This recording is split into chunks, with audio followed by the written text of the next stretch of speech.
అర్థమైందా? వ్యర్థమైనవి చూడడంలో బిజీ అయిపోయి కళ్ళు అవి చూడకుండా ఏవో ఉపయోగకరమైనవో అవి చూడడానికి కన్నులను బిజీ చేసేయాలి. అర్థం కాలే? అర్థమైన వాళ్ళు స్తోత్రం చెప్పండి. యేసయ్యను చూడడంలో నీ కన్నులు బిజీ అయితే వ్యర్థమైనవి చూడడంలో ఏమవుతావు? నువ్వు తిప్పివేయబడతావు.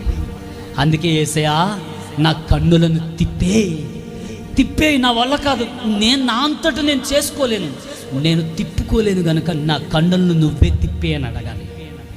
కనుక యవనస్తులారా, సేవకుడు అద్భుతమైన విషయాలు మనతో మాట్లాడాడు. మంచి భవిష్యత్ అండి ఇది. పాడు చేసుకుంటున్నారు చాలామంది.